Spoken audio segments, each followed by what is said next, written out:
ओम नमः शिवाय।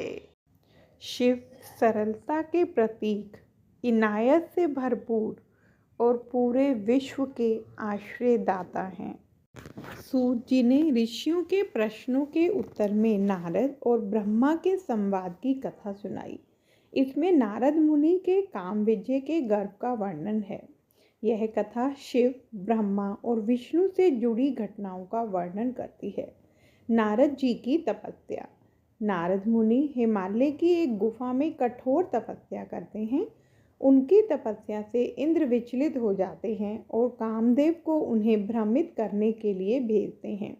कामदेव और वसंत अपने सभी उपायों के बावजूद नारद जी को विचलित नहीं कर पाते। नारद जी की इस सिद्धि के पीछे भगवान शिव की कृपा होती है, क्योंकि वह स्थान पहले भगवान शिव की तपस्थली रहा था। नारद जी का गर्व। नारद जी अपनी तपस्या और कामदेव पर विजय से गर्वित होकर भगवान शिव, ब्रह्मा और विष्णु के पास जाते हैं।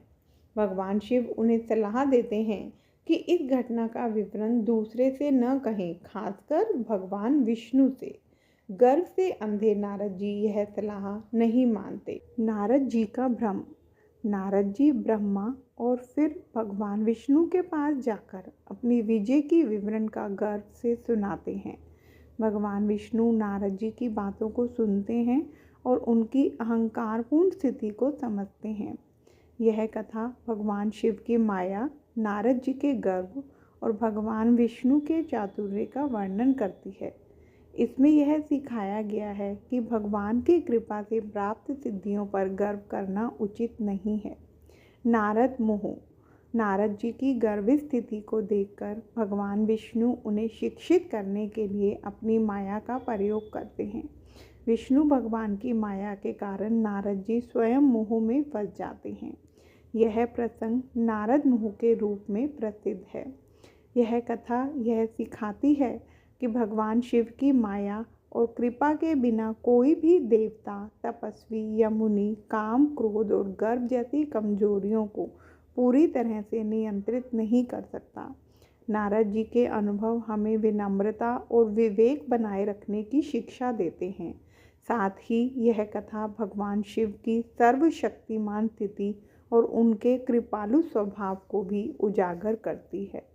जय गणेश गिरजा सुवन, मंगल मूल सुजान, कहत अयोध्या दास तुम देव अभय वरदान।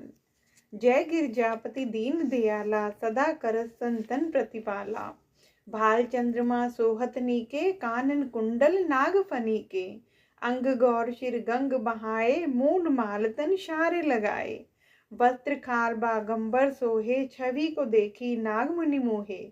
मैना मातु की हवे दुलारी, वाम अंग सोहत छवि न्यारी। कर त्रिशूल सोहत छवि भारी, करत सदा शत्रुन क्षयकारी। नंदी गणेश सोहे तह कहते, सागर मध्य कमल है जैसे। कार्तिक शाम और गणराऊ, यह छवि को कही जात न काऊ। देवन जब ही जाए पुकारा, तभी दुख प्रभु आप निवारा। जब भी देवता भगवान की शरण में जाकर उन्हें पुकारते हैं तो भगवान तुरंत उनके कष्टों को दूर कर देते हैं। यह पंक्ति भगवान की कृपा, दया और उनके भक्तों के प्रति उनकी संवेदनशीलता को दर्शाती है। इसमें बताया गया है कि जब भी हम सच्चे मन से भगवान को पुकारते हैं, वे हमारी मदद के लिए अवश्य आते हैं। ओम नमः शिवाय।